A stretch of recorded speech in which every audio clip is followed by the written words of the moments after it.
Hey guys, Julian here, and today I'm going to be showing you how to make techno like Sassari. As usual, we can get the full project files, samples, MIDI, presets, all of that from this video. It's available right at the top of the description, and if you're a patron on my Patreon, check there because you're already available. And yeah, definitely make sure to go check that out. It's a really great way to support me if you guys have been enjoying these videos.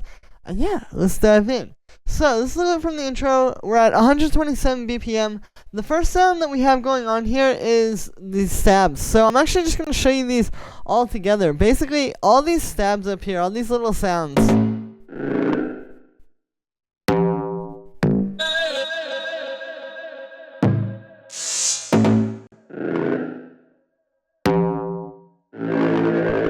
As you can hear, these are all kind of like just little background effects sounds, but when you put them all together, this is essentially like the lead of this track. If I turn these things off,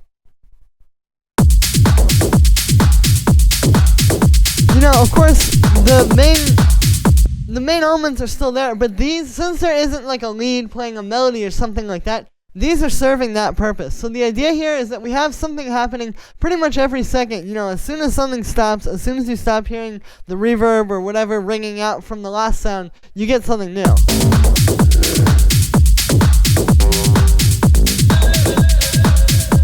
And yeah, so this is the theory here, because like, you know, this is that style of techno where it's not really going to have a lot of melody to it. If it does have a melody, it's just going to be something kind of simple and dark sounding. But using these, you can still create something interesting in the track because, you know, if you don't have these, if you just want the track to just be like the kick and hi-hats, the bass and clap and stuff, you know, it just feels like something's missing. These are adding that, like, sort of movement and something interesting to the track. So the first one that we have up here is this first FM stab. So what this is playing is, you can see it's really simple. It just plays one note pretty much. We have like A, and then A an octave down over here. Nothing really too crazy. But for the sound with this one, this is made with operators. So this is a really great way to make these kinds of stabs. You guys have heard these in a ton of techno tracks. I've used them in my releases. Pretty much every DJ uses these right now. And FM synthesis is really good for these because you can create these kind of like metallic, sort of plucky sounds pretty quickly. So you can see what's happening here is we just have 3 sine waves just FMing each other. You can see they all have really short envelopes. That's how you create the pluck. What's happening is you're creating this big, fat, metallic sound, and then it's just quickly dropping down. And that's where the pluck comes from. And then the other key to this is the chorus pitches over here. If you notice, I have the second one at +3 and the third one at +5. So it's just kind of like turning those up so that you get... That's how you get kind of like the texture to the sound. If I start moving these, you can see... You know, this is how you kind of get different sounds, is by playing around with those. And then the last step here is I have everything going through this low pass filter. So here's without that. You can hear without it, it's not really quite there. You know, it still feels kind of flat. It's not really that full sounding, but then we bring in the filter. And it gives it more of a pluck, but also what's happening here is I'm using the shaper. So the shaper is a really great way to bring out that like fatter sound, you know, because when you hear these, it's not usually just a little like doo-doo. It really needs to be like boom, like a big fat sort of donk hitting in the track. And that's what that hard shaper does. I just have that on there. And yeah, then we just have a bit of chorus, a bit of reverb. You can see it's a really short reverb, so these are both just kind of adding a little bit of like atmosphere and space to the sound, but you don't want it to be too much.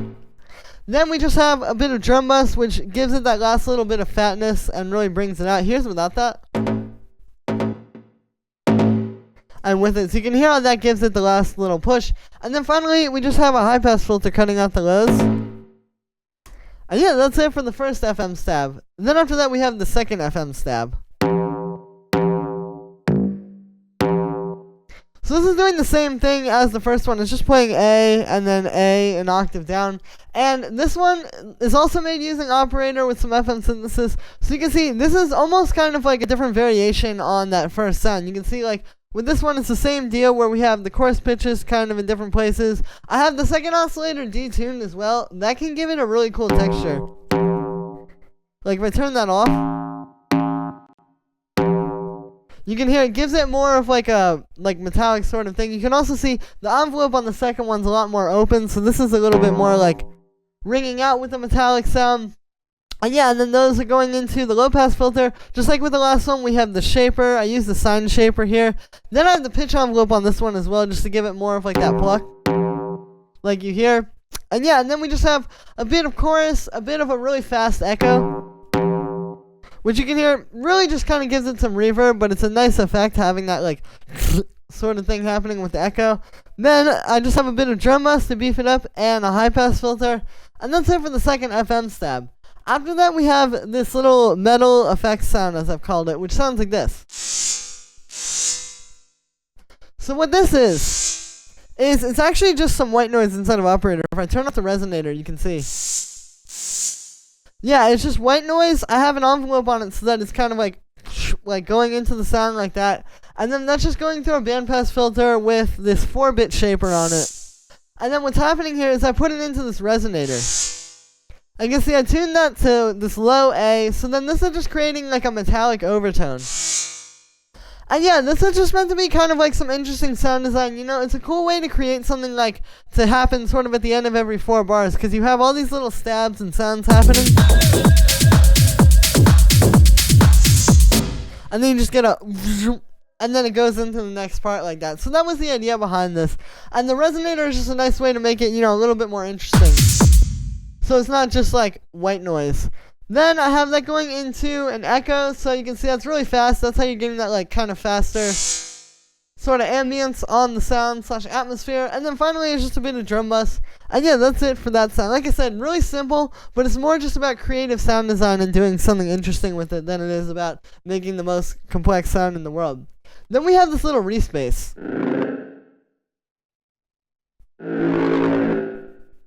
So this is meant to just be kind of like that droning, like fat bass like you hear in a lot of these tracks. And yeah, so this one is playing A. That's the key that we're in, so it makes sense. The way I made this one is actually using analog. So this is just 2 saw waves here, detuned, going into a bandpass filter. The bandpass has no envelope. I've got the amp envelope set like this. You can see I have a bit of attack on that. So you can hear it's like fading into the sound. And yeah, and then we just have a bit of unison, which is adding more of that like big chorusy sort of washed out sound. Here's without it. Then with it. Then after that, we just have a bit of reverb. You can see this is really fast because I wanted this to have that atmosphere, but I didn't want it to be like this long ringing out reverb. So if I turn this off, you can hear. Then there's with it. So yeah, it just kind of gives it a bit more life. Then I have this erosion and saturator. These are both giving it like more crunch. Here's without them. You can hear it's a bit flat, but then with the erosion, kind of creates that like that mid-rangey growl, and then the saturator adds like that extra sort of crunch and fullness to it. Then we just have a bit of chorus to kind of spread the sound out a bit more, a bit of drum bus to fatten it up, and then finally this high pass filter. And that's it for the Wreath bass. Again, pretty simple sound, just kind of getting creative with the erosion and the saturation to make it really fat and aggressive sounding. Then the last sort of stab sound that we have here will be this vocal shot, which sounds like this. So yeah, this is just meant to be like a little sort of human touch in there. You know, I like when you have all these like super synth heavy techno sounds happening, and then you just have something live like a vocal.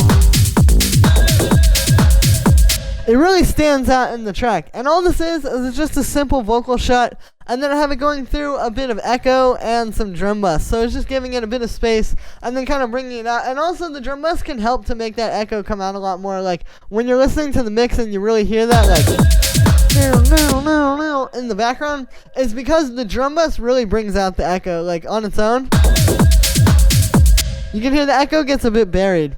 But yeah, that's it for all those stab sounds. Like I said, you know, the idea here is that this is filling up the same space that like a lead or some kind of a sample would, but it's just sort of like background effects, stab sounds, so it still gets that nice dark Mainroom Techno atmosphere, but the track isn't going to be like just the drums.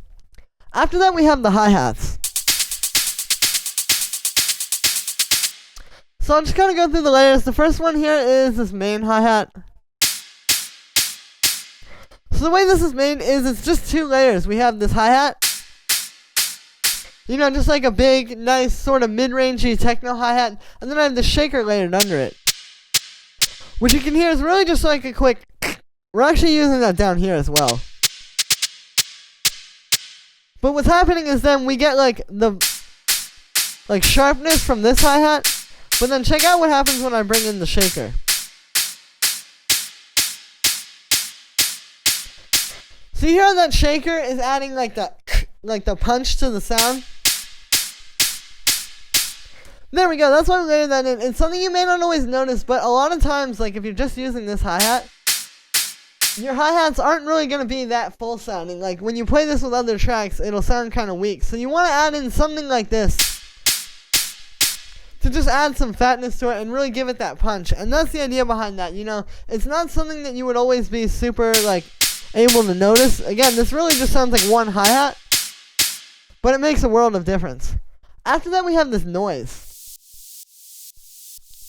So this is pretty quiet, and all this is just some white noise inside of operator. It's just got a little bit of like attack, and then I've high passed it, and then you can see I have it going like. And so this one is really just about adding kind of like some nice high-end flow to the overall hi-hats. I'll play you, here is without it in the mix. And then with it.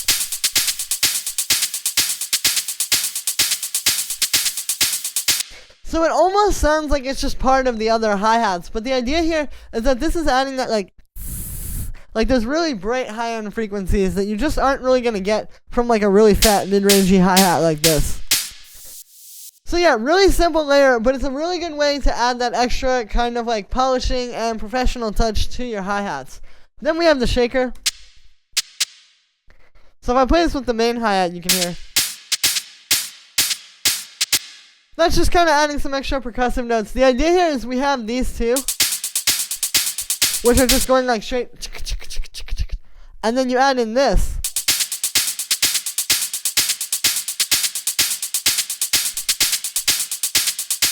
And you know, it adds a lot of depth to that.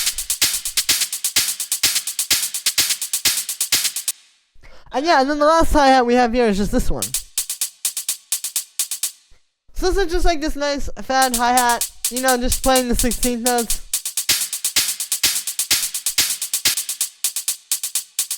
And yeah, and then on the group of hi-hats, we have three things. We have reverb, drum bus, and an EQ. So here's without all three of those.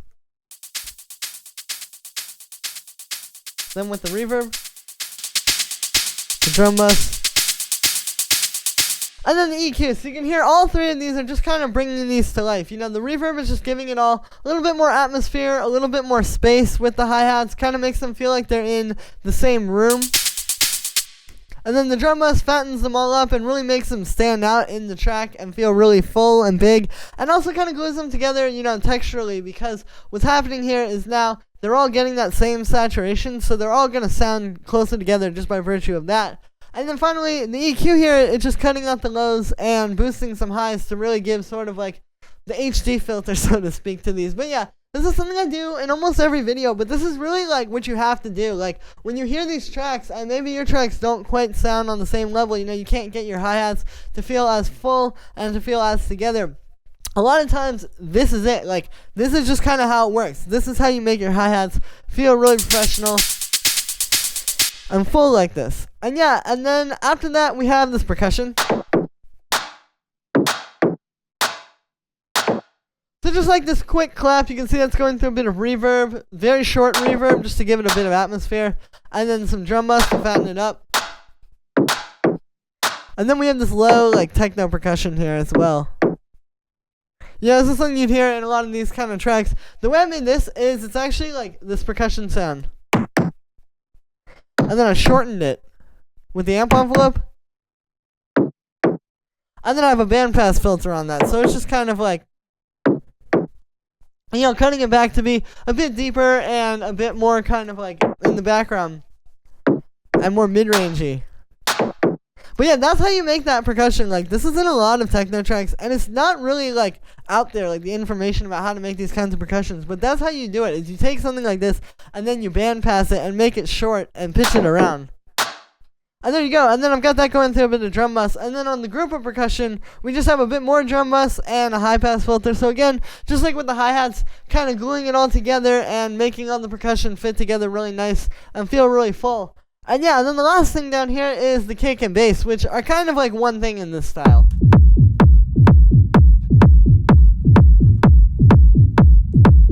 So what's happening here is we have our kick.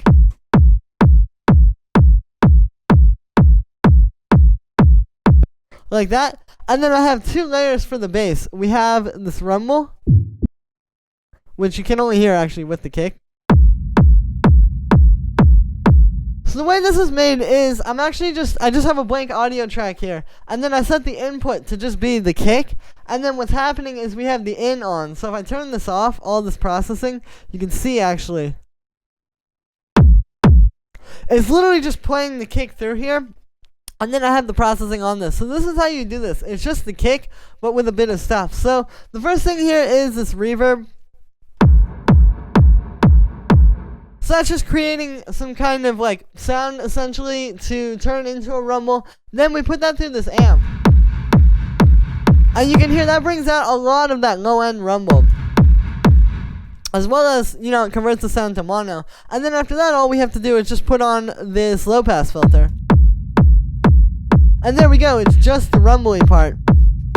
And yeah, it's really simple. That's how you make this rumble bass. But this is how I've heard it in a lot of tracks from Sassari, and a lot of people in this style do it this way. The idea here is you have this, and then you put it through a bit of, you side chain it to the main kick, so it's not getting in the way. And then I have this EQ here to kind of balance it.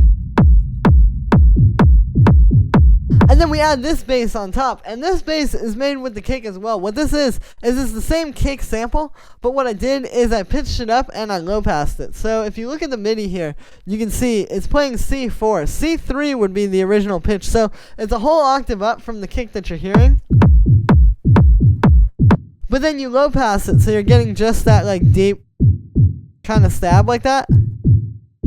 And then if you add that with the rumble, it kind of breaks it up. So now you have a grooving rumble bass as opposed to just like now, you know, there's a little bit more groove happening underneath the surface. And then I just have a bit of like really short reverb on that to kind of make it a little bit more like deep like that. I've converted it to mono though, since you don't want your bass to be in stereo, because it would mess up the stereo field of the track and it wouldn't be very powerful. And then I just have some drum bus on that. And then on the group of all three of those layers, we just have a bit of saturation. So here's without this. And with it, just gives it that last push to really glue it all together. And yeah, and a secret with this that I've learned recently is if you turn this bass frequency down, you can kind of get a bit more clarity out of the sound. Here is with it at the normal setting. Here how it's a little bit more crunchy and kind of like being blown out. But then we turn that down, and we can still get this same level of fatness, but without it getting so like blown out and crunchy like that.